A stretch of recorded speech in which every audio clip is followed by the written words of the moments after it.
product of years of engineering research by Northrop Aircraft and the United States Air Force. Today, it is the latest answer to aviation's demand for more speed, more range, and greater efficiency of operation. The flying wing can carry a larger load faster, farther, and with greater economy than conventional airplanes of similar size and power. Since the Wright brothers airplane first flew at Kitty Hawk in 1903, Americans of this century have seen great advances in air transportation. Few men indeed can see the flying wing in operation without saying, the plane of tomorrow is flying today.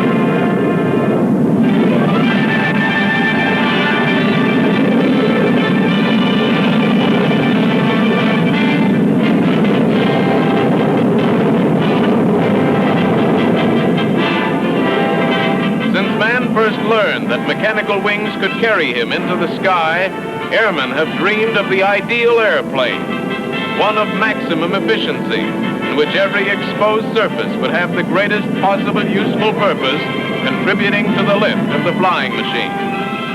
24 years of research and millions of hours of work are behind the production of these new aerial giants. The designer, the engineers, and many other men working with Northrop Aircraft have long had this dream and have turned it into a reality, the flying wing.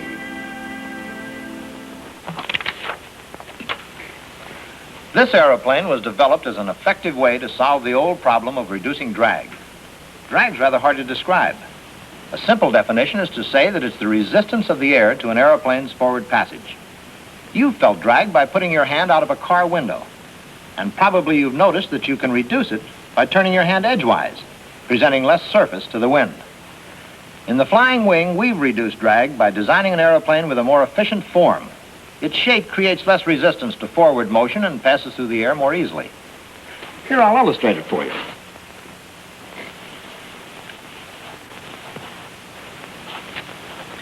Primitive man used a sled to transport loads greater than he could carry. This sled rubbed on the ground, just as aeroplanes rub against the air. It took sheer power to overcome the friction or drag of this conveyance. The larger the sled, the more drag surface it presented, and consequently the more power was required to overcome this drag. The logical solution lay in reducing drag to a minimum. So man developed the wheel, which permitted transportation of equal loads with greatly reduced power, or increased the loads and speed with the same amount of power. Since the beginning, aviation design has been confronted with much the same problem as was primitive man.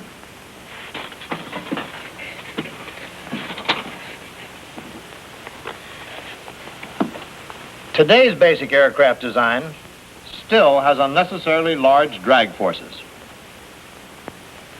The engines, cowlings, and the nacelles, the tail surfaces used for stability and control, the bulky extended fuselage. They all are causes of drag. Drag to be overcome at the expense of speed, operational range, payload, and power. In the flying wing, we have reduced drag by removing the external engines, cowlings, and the nacelles, the tail surfaces, and finally the fuselage itself. Now we sweep back the wings for purposes of balance, control, and stability. And we see a picture of the basic flying wing. And that briefly is what has been done about the problem of drag. Rather than try to overpower it, we've reduced it, knowing that when we eliminate the cause, we eliminate the effect. We now have an airplane which, due to its increased efficiency, is capable of transporting a given load 25% farther or faster than is possible with an ordinary airplane using the same power. That is what is meant by efficiency of design.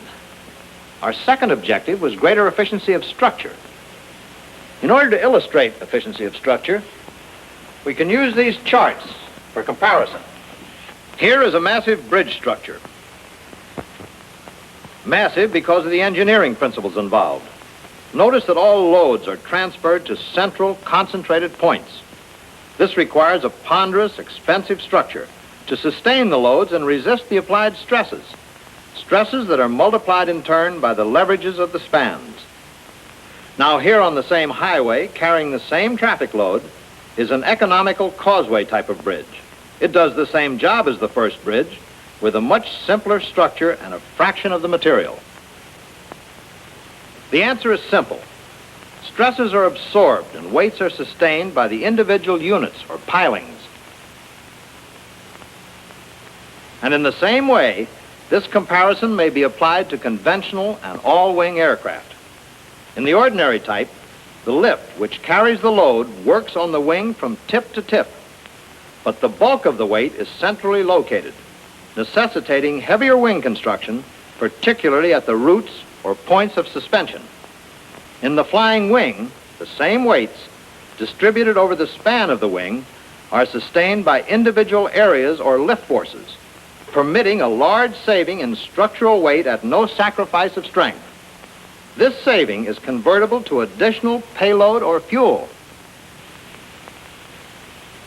And that, very simply, is what is meant by efficiency of structure. Today, Northrop men know well that by combining efficiency of design and efficiency of structure, the result is a high-lift, low-drag flying wing, which can carry a greater load, carry it farther, carry it higher, and carry it faster than conventional airplanes of similar size and power.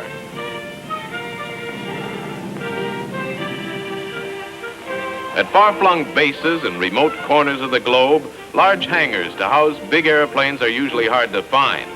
When these planes are repaired and maintained, the men must work in the open, often in bitter weather, which slows them down and makes the task far more difficult and costly in time and money.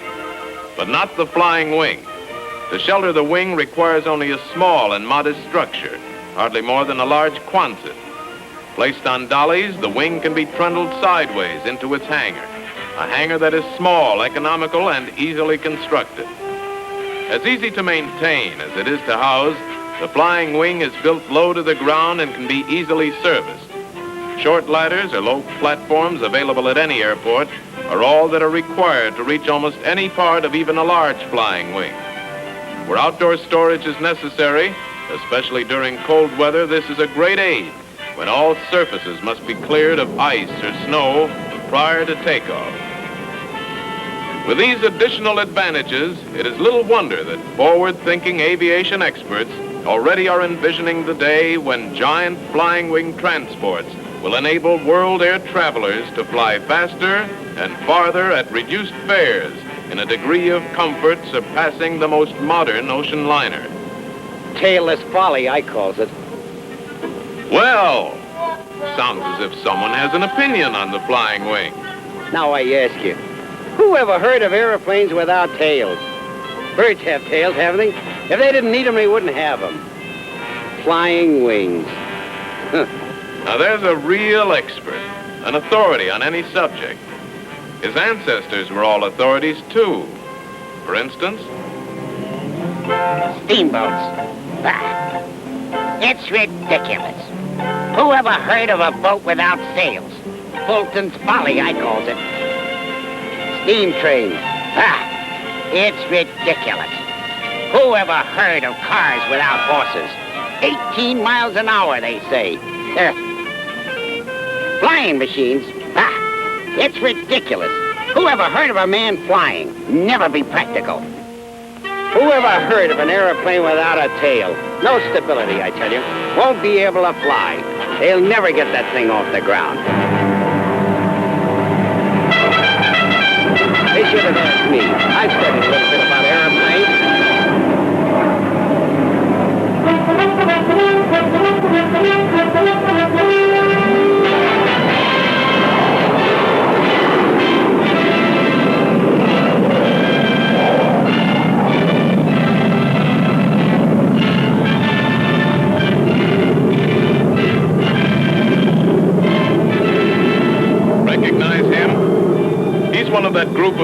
skeptics who just can't understand any scientific advancement and won't believe it when he sees it. An open mind and a little inquiry would disclose the fact that the engineers haven't changed the basic principles of stability at all in building the wing. They've merely arranged the control surfaces in a different manner, in a form our skeptic doesn't recognize, thereby reducing drag by eliminating the tail surfaces and the fuselage that supports them. Yes, it's just about that simple and logical. Remember as a youngster when you seesawed on a plank? Sometimes there was a heavier boy on the other end and you had to move out further to establish a balance. With both of you at the ends, your little brother had quite a time moving the plank. But once in balance, you could both move in and out proportionately to maintain that balance. And when you were close to the pivot, little brother could swing you lots easier than when you were out at the end. Now the airplane is balanced about its center of gravity in the same way as the seesaw was on its pivot. And when all of its weight is concentrated close to the center of gravity, as it is in the flying wing, the size of the tail can be reduced or moved much closer to the wing, and the same degree of stability and control will be retained. Here is the top view of an ordinary airplane, and this is what the skeptic failed to investigate. If the load usually spread out the length of a fuselage is carried in the wing close to the center of gravity, then the fuselage can be removed and the tail moved up close to the wing. Now, the tail has much less work to do and therefore requires a shorter moment arm. Swept back or V-shaped wings are coming into general use even on conventional planes because of their recognized advantages in the reduction of drag at high speed. Thus, the wing is simply swept back, and one half the tail is combined with each wingtip. All the original elements needed for stability remain completely effective, but over half the drag of the original airplane has been eliminated. Having already discussed efficiency of design, structure, and maintenance, there's but one final point: operation. Extremely important in any aircraft is efficiency of operation. The handling characteristics of the wing are important to the pilot. That's right. Makes a lot of difference if a man who flies a plane likes the way it operates. Because of its stability, ease of handling, and maneuverability, the wing is as simple to fly as a conventional type airplane. Despite its 100-ton gross weight, it still responds to fingertip control pressures. But let's get aboard and I'll show you the inside story.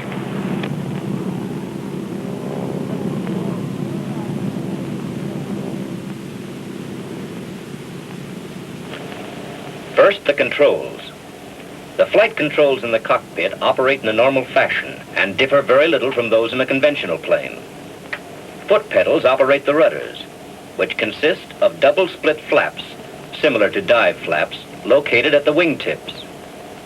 When a rudder pedal is depressed, the flaps open to produce drag at the required wingtip. Here's an easy way to explain the action of wingtip rudders. Notice that when drag or pressure is applied to a wingtip, the plane pivots around its central axis, exactly as if rudder were applied. Consequently, our wingtip rudders give us the same control as the rudder on a standard type plane. On the flying wing, both pedals may be operated at the same time. This creates an air brake effect, increasing the rate of descent or reducing the airspeed, a valuable asset in landing a clean modern airplane of this type.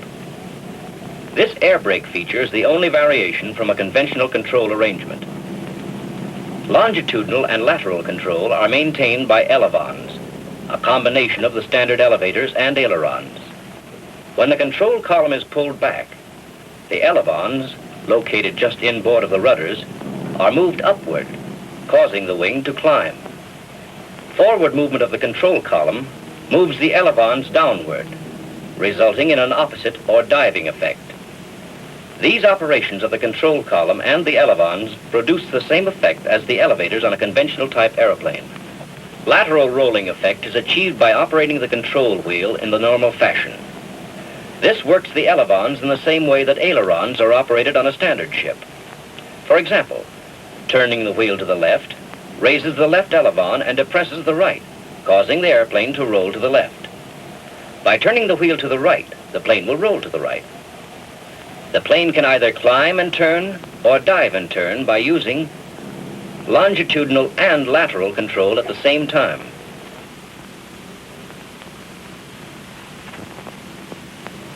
Okay, Frank, let's start the engines.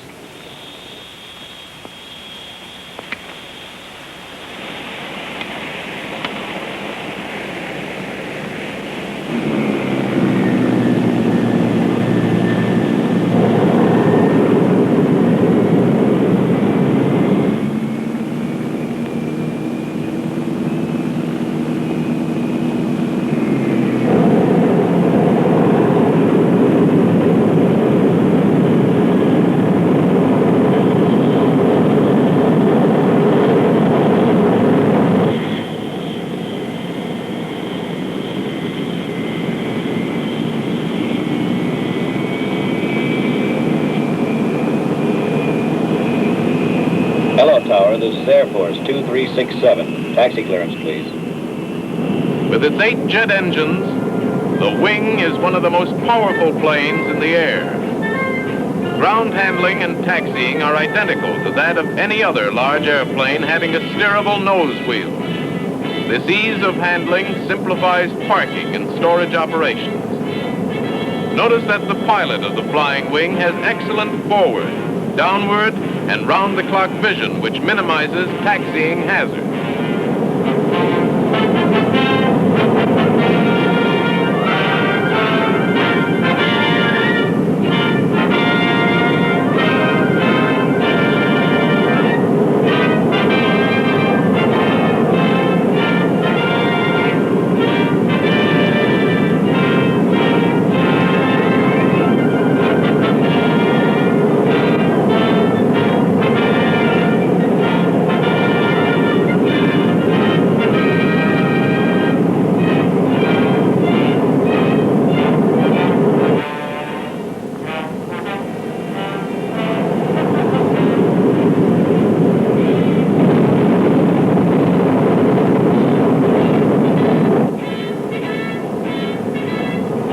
Tower, this is Air Force 2367, ready for takeoff. Over. Air Force 2367, this is the tower. Clear for takeoff. 2367, roger.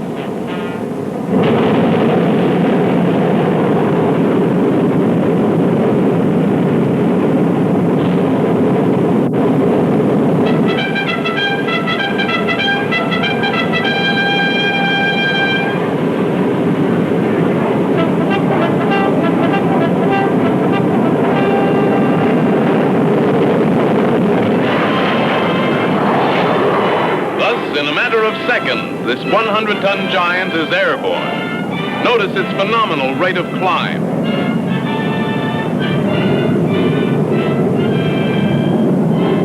Ease of operation, together with low noise and vibration levels, make long-distance operation almost a pleasure.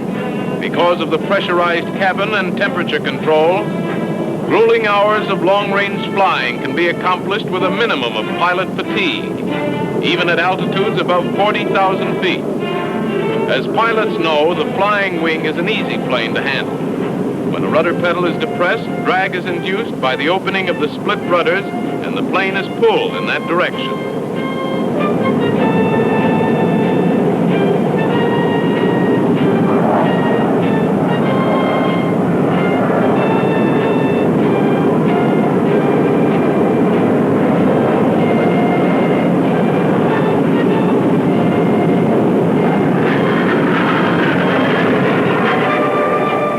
Both rudders are depressed, an air brake effect is created for short approaches or steep descents over landing hazards. Normal control column movement results in a climb, a dive, or bank is desired.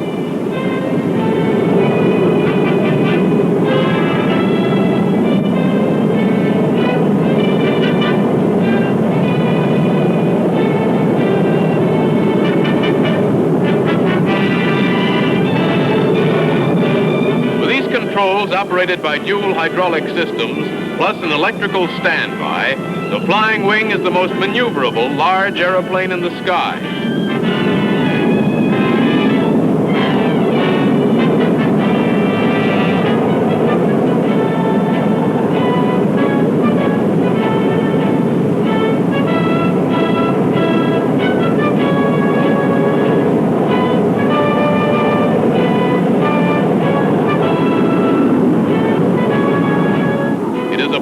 And powerful weapon, a plane that can hold its own against enemy fighters.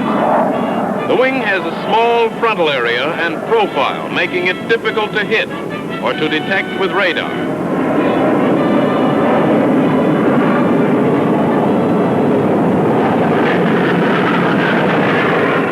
With its relatively low wing loading and high speed, the wing is capable of defensive or offensive maneuvers that would stall out most fighters, particularly at high altitudes, where the rarefied air places limitations on airplanes with high wing loading.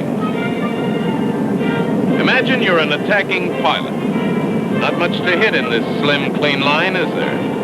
Especially if it's going away at more than 500 miles an hour. Should one or more engines be knocked out, the wing is still a formidable fighting machine. It can be effectively maneuvered by making a slight adjustment in trim. Even with all the engines on one side inoperative, it has good performance, flies easily and efficiently. As a bomber, a long-range high-payload cargo carrier, or a giant passenger transport, the sleek, knife-edged Flying Wing has as its keynote efficiency. Efficiency of design, efficiency of structure, efficiency of maintenance, and operation. It is the most useful and efficient airplane the world has yet seen.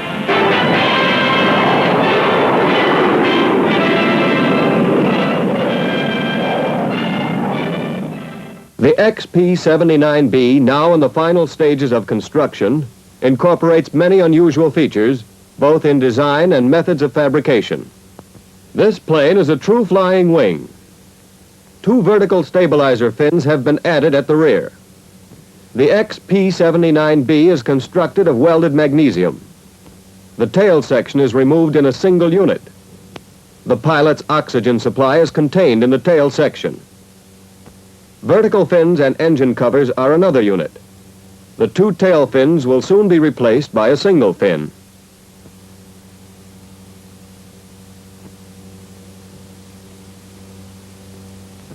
Two Type 19B turbojet engines manufactured by Westinghouse are used. The engines are small in outside diameter because they employ axial flow compressors. The engines are supported on rails. Installation and removal is accomplished by simply sliding the engine into place on the supporting rails.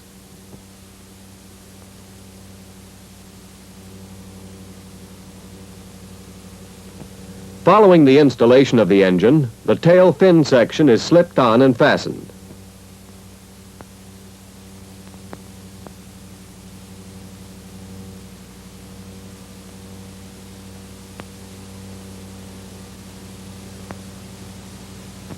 The tail section is put in place.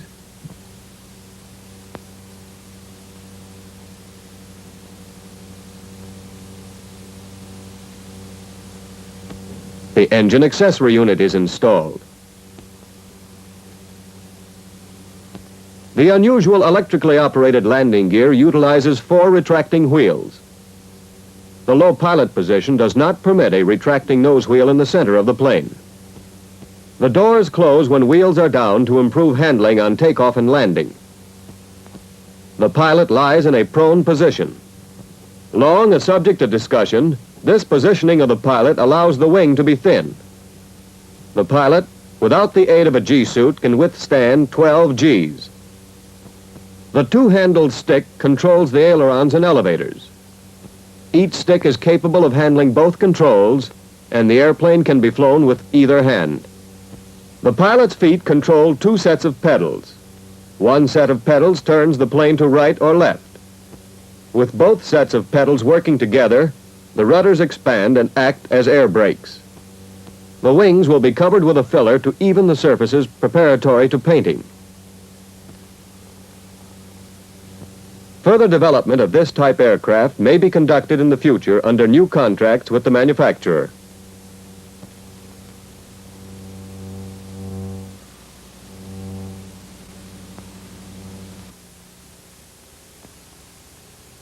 The imagery of Jules Verne is surpassed by the reality of this jet version of the flying wing.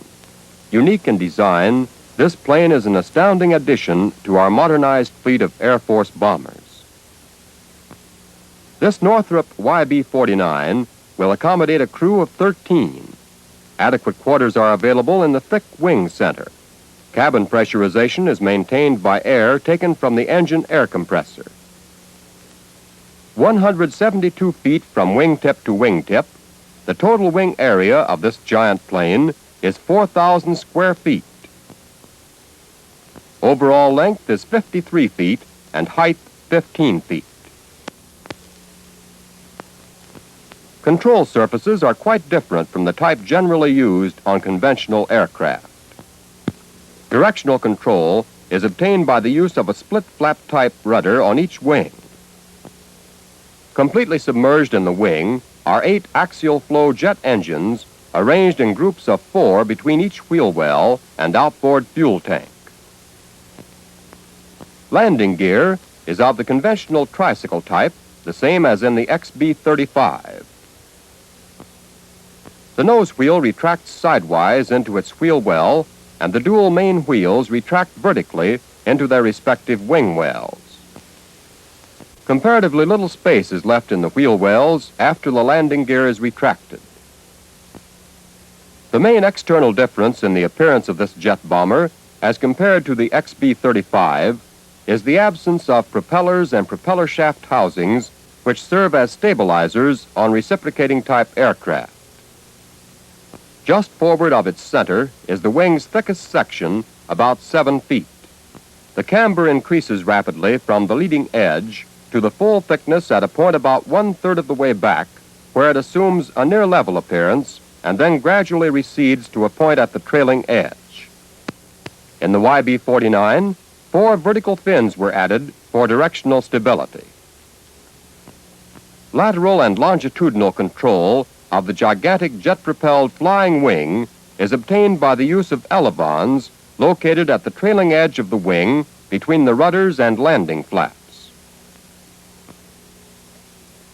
These elevons function differentially to provide lateral control and work together to furnish longitudinal control.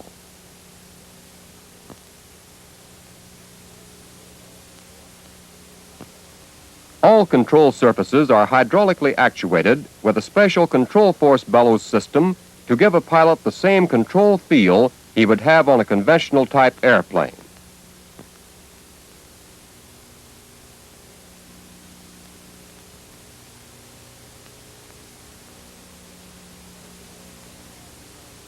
Each engine has a 4,000-pound thrust, and with 8 engines, a total of 32,000 pounds thrust is available for takeoff.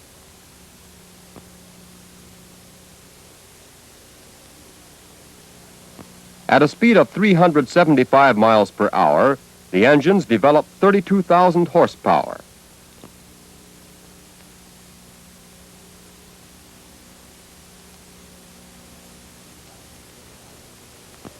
In flight, the YB-49 resembles a huge bat easing its way swiftly above the mountainous terrain.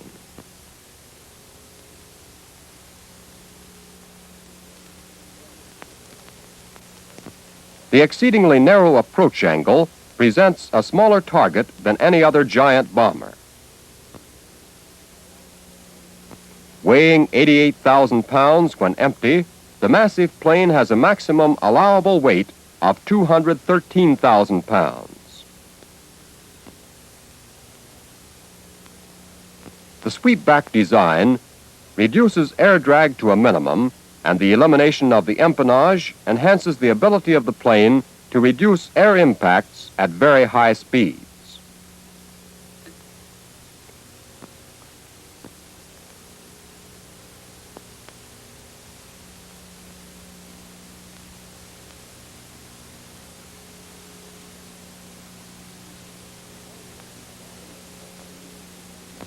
A culmination of many years of dreams and advanced ideas, the YB-49 is a splendid flying example of the neoteric progress made by science and research in the development of an Air Force second to none.